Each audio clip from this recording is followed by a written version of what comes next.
Hey, hey, hey. Hello and welcome everyone to my Revenger deck profile for the updated Raging Form Dragon. So before we begin, I did want to show off this cipher mat that I got from a friend. I need no name, who helped me get it from someone who went to Comiket in December, so just thought I would show that off. But let's get right into the RFD CLOWN FIESTA. Alright, getting into this deck profile, I'm going to immediately go ahead and say this deck is not cheap right now compared to Extreme Battlers. So I'm lucky that when Raging Form kind of fell out of the meta, I still kept my 4 and I don't have to shell out the big dollar that it costs right now. Also, as you can see, I am trying out the Japanese layout of deck profiling in this time, so tell me which one you prefer, the one that I usually do, like I did in the Extreme Battler video, or the one that I have now. So I'll go over in this order basically, so starting off with Judge Bao, who is our starter. So Judge Bao is a Revenger starter and honestly one of the best ones. When an attack hits during the battle that he boosted a Phantom unit, you can counterblast one and put him into the soul. If you do, you search for 2 grade 1 or less Shadow Paladins and call them as rest and shuffle your deck. So this is basically to call out your main grade 1s of the deck, and the grade 1s are really important, and it's just really good because it's counterblast 1, 2, plus 1 basically. So the trick is that the only Phantom grade 3 in the whole deck is Phantom Blaster Abyss, so only at times when you misride, instead of riding Raging Form, you ride Phantom Blaster Abyss. Those are the only times you'll actually get to use the Judge Bao. So let's get into the main grade 3 of the deck, which is Raging Form himself. Raging Form's skill is a limit break. At the end of the battle that he attacked, you can retire 3 of your Revenger rearguards. If you do, you ride a Raging Form Dragon from your hand as stand and it gets plus 10k power. Don't forget that it's a limit break. His second skill is when he attacks, you can counterblast 1 to give it plus 3k, and he has Lord. So it's pretty simple and pretty self-explanatory. We obviously play 4 because it is a persona, so the reason why it fell out of the meta was just because its Abyss outscaled it because you didn't need to persona ride. But now the persona problem is not that great because of a certain grade 1 that we're gonna get into a bit later. But first let's take a look at our secondary grade 3, which is Revenger Phantom Blaster Abyss. So Phantom Blaster Abyss legions with Blaster Dark Revenger Abyss. His skill is, when you legion on that turn, at the end of the battle they attack the Vanguard, you can counterblast 2 and retire 3 of your Revenger rearguards. If you do, he restands. So it's not a persona restand, it's just a normal restand, so you can stack triggers on him and stuff and they won't be lost. His other skill is when he attacks the Vanguard, he gets plus 2k power. So it's pretty simple. I played 3 because if I played 4, I would have to lose one of my grade 2s or one of my grade 1s. And I mean, I wouldn't lose one of my grade 1s, but more likely one of my grade 2s. But yeah, if some players I've seen play just 2 and 4 Raging Form and that's their grade 3 lineup, and that is because they can put in another Masquerade. So that's the only pattern I've noticed between, like, in Japanese players, that they sometimes just play 2, but I think 3 is a pretty good number. When I was testing this deck yesterday, most of the time I ride Raging Form and I win on that turn, or the turn after that, but there was one game that went on really long and my deck was getting really low. Then I top decked into the Phantom Blaster Abyss, Legion back, and then basically called the mana, retired the field, and won. So he's a really good backup because he is a restander. He costs 2 counterblast while Raging Form doesn't cost any, but I still think that it's a really good backup grade 3. Getting into the grade 2s, I'll go into the most key one that really made this deck go around, which is Revenger Darkbless Angel. Her skill is when she's retired for the cost of your unit's ability and your Vanguard is a grade 3 or greater Revenger, you can counterblast 1 and search for a grade 1 Revenger, call it to rearguard circle and shuffle your deck, and at the end of its turn, that card will be retired. So if you retire the card by a skill that would be normally retired by her, you don't have to retire anymore, but basically if you don't manage to retire it, it'll get retired anyway, so you don't keep it on the field. But I'll explain why this card is so good after I've gone through the deck, but it's a very, very important card for the Raging Form combo, and she's really, really key. Let's go into the Legion mate, which is Blaster Dark Revenger Abyss. He has a pretty simple skill. When he's called and you have a Revenger Vanguard, you can counterblast 1. If you do, you retire one of your opponent's grade 1 or less rearguards. It's still a very good card. It's not as good anymore because Grand Blue is literally everywhere and you don't really want to retire their stuff, but it's still very important because there are a lot of matchups where you can have the early retire. It's not GB1 restricted obviously, so none of the deck is actually on GB1. The whole deck is without GB1, so it's pretty great. and basically you can just ride this, call this on turn 2 to retire a pesky starter like of Chaos or Nova Grappler and stuff like that. So it's still a very good grade 2, but let's move on to another very key and important grade 2, which has really jumped up in price lately, and I have quite a few spares still, but this is Wily Revenger Mana. So Mana's skill is when she's ridden or called, you can search your deck for a grade 1 or less Revenger, call it to the rearguard circle that in the same column as Mana, and then at the end of the turn, that unit goes to the bottom of your deck. If you retire the unit called by her effect, it's not going to go to the bottom of the deck, but basically, she's a free superior call into some of your key grade 1s, and it fuels the skill for both Raging Form Dragon and for PBA as well. Finally getting into the grade 1s, let's go over the fetcher of the deck, which is Revenger of Vigor Mar. His skill is, when he's called, if your Vanguard is a grade 3 or greater Revenger, you can counterblast 1 Revenger. If you do, you choose a card on your Vanguard circle and you search for one card with the same name as that card, reveal it to your opponent, put it to your hand and shuffle your deck. So basically, when you're sitting on Revenger Raging Form Dragon, you call him, and you counterblast 1 and you search for another one, which immediately allows you to use Raging Form Dragon's skill. So this is really good because you can basically call mana to call out a Mar, to counterblast 1 to search for Raging Form, like that kind of stuff. And then you're ready, if you have like the starter behind Raging Form, there you go, you have enough field to fuel the skill of Raging Form, and you have the Raging Form to persona right into. So it's super good. And it's one of the key grade 1s, and it's one of the reasons why this deck runs so well. We obviously play 4 because it's super important and it's super good and it's fetchable as well.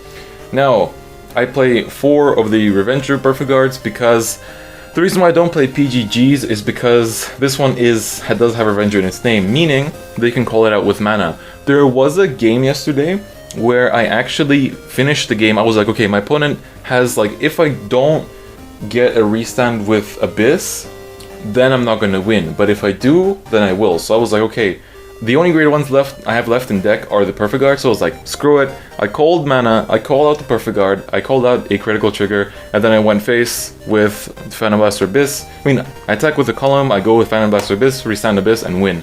So just for the rare times when you know you're going to win the game if you can restand, I play the Revenger Perfect Guards so that you can call them out with mana.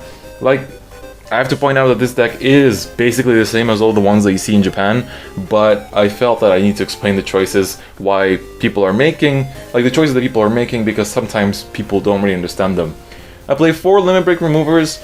Honestly, if you're gonna, you could actually put this down to 3 for another Masquerade, but I prefer 4, and just like all the other players prefer 4, because you really need the Limit Break Remover for when, let's say you ride into Raging Form and you're only on 2 damage, you can use mana, you call out a mana to call out Limit Break Remover, and there you go, you can already use Raging Form. So it's really important for that reason, and I mean, you do keep retiring them, and if your opponent just doesn't, if you don't end up on 4 damage, and you stay on like 3 or less for long enough, you will need to keep on recalling the Limit Break Remover, so that's why we play 4. And finally, we have Masquerade. Masquerade is just a simple, when your Vanguard is a Revenger, it's a 10k attacker. So I play 2, some players play 3. It's really good for the early game. It's good at all cases, really. It's like the backup grade 1 that you would actually want the most. And I mean, it's a good choice. I think it's a good tech. You can replace this with, I forgot the name of him, but he's the one that gains power every time something else is called. But I think for now, this is better. For trigger lineup, we play the very standard 4 heal, 4 draw, and 8 crit. I play 1 of the Undead Angel crit, and then 3 of the Grim Revenger, and 4 of the Dropkick Dragon one. So that's pretty much it for the main deck. Going over the strides, we obviously have Dark Dragon, Phantom Blaster, Diablo. In case you haven't been destroyed by this card just yet, let me go over it once again. As a once per turn axe skill, you can combust 1 and Persona Flip another Phantom Blaster, Diablo in GG zone. If you do, this unit gets plus 10k on a crit. And it gets the skill that when you attack a Vanguard, you can sack 3 of your rear guards. If you do, your opponent must sack 2 of their rear guards. If they don't, they cannot guard for this attack. It's a very deadly Punisher. Thing is, this deck actually barely strides. Like, it really, really rarely strides. And like, I don't think I've ever actually stridden him, but there are games when you would want to stride this. Like, you can clearly see, like, oh, they've got too many resist units on their field or something like that. And you're like, okay, I'm just going to go in, and I'm going to punish, and that's going to be it. The one card I do stride a lot more often, though, is Aura Geyser Dragon. So Organizer Dragon's skill is when it attacks, you can Counterblast 1, Soul Blast 1, Persona, and retire 2 rearguards. If you do, you look at top 2 cards of your deck, and for each grade 1 or less unit that you reveal, this unit gets plus 5k power. So it's a good skill to basically get some cards in hand. Your retires don't really cost you much. I only play 2 Aura Geysers. I don't do the 3 Aura Geysers and 1 Doom because I just don't have them. So instead I play the other lineup with Drag Ruler, Revenant, and Grim Recruiter. So, but I do like the 2 Aura Geysers. Thing is, I usually only stride once per game because chances are I'm gonna win on turn 3 or turn 4 by just doing Raging Form stuff. Because if I go first and I ride Raging Form, my opponent's on grade 2 and I'm already restanding and I can do a triple restand on turn 3 basically. So I mean a triple attack by Raging Form, and so usually you don't even need to stride to win or even have any effect in the game because this deck is just so fast. It's like the most Smork SM Orc deck in the game, well, not in the game, but it's very, very face rush kind of. So yeah, but the other strides that we do run are Grim Recruiter. Grim Recruiter is an on-hit stride. Basically, when it hits the Vanguard, you search your deck for a grade 1 or less rearguard, for grade 1 or less card, and call it to rearguard circle, and that's it. So it's a little on-hit pressure. You don't really use it that often, but if you want to get the on-hit pressure, you might as well.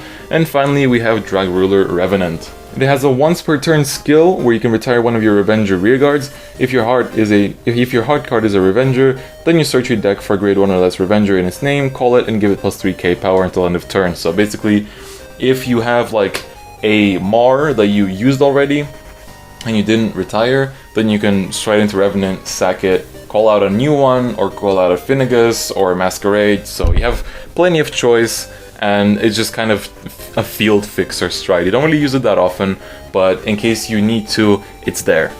Okay, so I'm gonna show off a few quick combos that you can do with this deck to really enable all the... I call this deck the RFD CLOWN FIESTA, and there's a reason why. So let's say this is your field, you just rode into Raging Form. So what you can easily do is call out a mana and then search your deck for a Mar. Then for Mar skill, you'll counterblast 1 to search out another Raging Form Dragon and put it into your hand. And then you can call out any grade 1. Well, obviously you would need the Limit Break Remover in this case because you're only on 2 damage, and then you need the Dark Blessed Angel.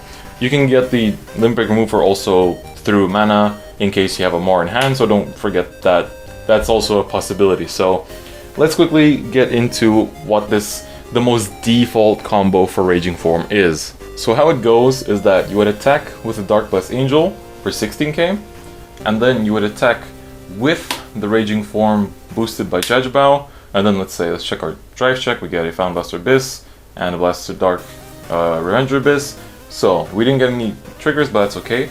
Now we use Raging Form Dragon skill to retire 3 units, and then we'll use Dark Blessed Angel skill to counterblast 1 and call out a grade 1 from our deck. So let's say we call out this one. And now because we were retiring for Raging Form Dragon skill, we Persona Ride, and then he's gonna get plus 10k, and these 3 do get retired. So now you can attack for 10k, let's say, then you attack for a 14k over here, and then you can attack with the Raging Form for 21. Then we check our triggers, we get a heal. Okay, let's say our opponent has more damage at the moment, so we don't heal. And then we get a crit, so we're not gonna, if they Perfect Guard, it's not gonna go anywhere, but that's okay. So this goes to hand. And then, because we still have 3 rearguards, we can use Raging Form Dragon's Limit Break yet again to retire 3 units, and Persona Ride yet again to get another plus 10k. And then swing for yet another 21k, check first trigger, second trigger, another heal, whatever. And so we've gone through 3 Vanguard attacks and 2 columns. This one was 16, this one was 14, so, and then we also had a 10k attacker here. So we've been doing a lot of damage, and we got a triple attack on with Raging Form, which is definitely something to be feared. So there is another combo which is a lot less likely to happen, but because card games do have the element of chance and top decking, there is a chance that you can draw into the cards needed for this combo. And those cards are the following. So you need to have 3 Raging Forms. You can drive check into these if you're that lucky, but what you definitely need before you start your battle phase is the 4 Dark Blessed Angels. So here's how it's go down. You keep these in your hand, you might drive check into them, but you call out your 4 Dark Blessed Angels, like the strong fighter that you are. And how it's gonna go is that you're gonna attack with one of them, so you can't boost it, so you can attack with 9, and then you're gonna attack with your Raging Form, and, you know, do drive check 2, perfect shield in the crit. Okay, you can give that ult to there, or if they didn't guard, you can put that ult to there.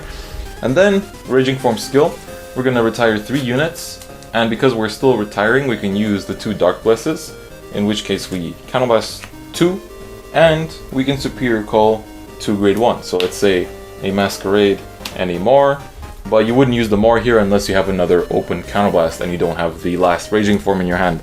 So those are retired, and because we are Raging Form, we're gonna be Persona Riding, and it's gonna get plus 10k. So now I'm gonna attack with a 9k again, and then we're gonna attack with this. Well, this is gonna be a 10k plus 6, so it's a 16k. And then we're gonna attack with the Phantom Blast, with the Raging Form again. So do our 2 drive checks. We get a draw, so draw into a Perfect Guard, and a Blasted Dark Revenger Abyss. These will go to our hand. And now we can use Raging Form skill again to retire these 3 units. So let's say we retire 1 is in this order, doesn't really matter. So, and now we can use our 2 Dark Blesses again. So we counterblast 2 for each, counterblast 1 for each Dark Bless, so let's counterblast 2. And search out another 2 grade 1s, so let's say we're out of Masquerades, so we'll do something like this. And now, because we retired 3, we can do yet another Persona Ride, so it's gonna get plus 10k. And now, it doesn't stop there. We attack with this, and now we can attack with the Raging Form. We do another 2 drive checks, get a crit, and a heal. Okay, let's say we heal, or... Okay, let's say our opponent has more damage than us at this point, so we don't heal, because that would take us out of limit break range. But after all that, you can still retire 3 units, 3 Avenger units, and Superior Ride into the Raging Form and attack yet again with another 21, and then you do 2 more drive checks, and you just did 8 drive checks and a shitload of attacks. But that combo is much less likely to happen than the one I showed you before this, but it's still pretty fun. So, that pretty much wraps up the Raging Form deck profile. It is very similar to all the Japanese deck lists that I've been topping, and to basically everyone that plays this deck, but I thought that I would, like I said, I would explain the choices and show off the combos as well. So it's a very lulzy, it's a very silly deck, honestly. The fact that it can win when your opponent's on, if you go first, you can win on turn 3, it's pretty silly. I mean, even if you go second, you have the chance to win on turn 3, so it's very silly, but that silliness makes it fun. I've complained in the past about how shadows can be boring, but this, it doesn't make it more fun for the opponent, obviously, but for the player, I think it makes it a bit more fun. And like I said, I'm glad I held on to my Raging Forms because it does make the deck a lot cheaper. I only had to buy commons, basically. So, thank you very much for watching. I'm very glad that you checked this video out. Tell me what you guys thought, what you actually think about the deck, because the deck list is pretty much set in stone, like there's not much to change there. But tell me what you guys think, and what are your general opinions on the deck. And yeah, that's pretty much it for today, and I'll see you guys next time. Bye-bye.